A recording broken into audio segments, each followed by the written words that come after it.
prorektoru Asif Zamanovu və fakültemizin professoru, müəllim heyətini və tələbələrimizin hər birini salamlayıram.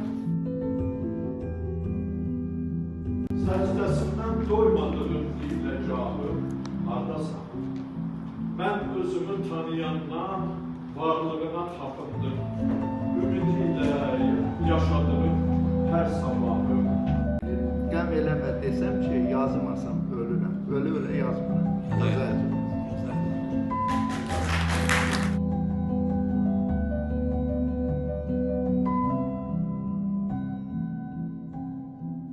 O mənim ağır baxışlı, ürkəci ceylanım olar. İzlərəm kölgə kimi şövq ilə hər addımını. Mən onun can güdərliyim, o mənim sultanım olar. Dünyanın nə şöhrəti, nə neymətində yox gözüm. Tək şan ləblərinin şirəsi ehsanım olar. Fəxrəddin, ayrı məqam istəmərəm Allah'a. İddarın dövrəsində dövranım olar. Şeirində dilimin söz gözəlliyi, ürəyim sevməyə bir sənəm çəkər, gözümdə dünyanın yüz gözəlliyi. Gözəllik məst edir bizi, nə gözəl, tükənmir qəmzəsi, nazı, nə gözəl, ömrün qışı nə xoş, yazı nə gözəl, hər fəslin, hər ayın öz gözəlliyi.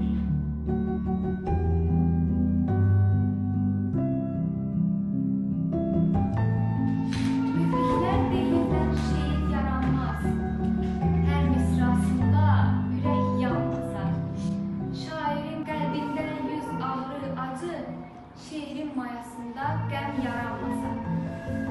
Şeir sevinç deyil, xoşbəxtlik deyil. Qəfil göz yaşıdır, ürək yüküdür. Ötər həvəsdən yaranan şeir ancaq qəlb göynədir, ürək üşüdür. Onu qəlbimizdə sevgi yaşatsaq, dünya başdan başa vətən olacaq. Əgər dağıtmasaq, qurub yaşatsaq, dünya başdan başa vətən olacaq. Adəm övladıyıq, Həvva övladı. Vardır üstümüzdə Peyğəmbər adı.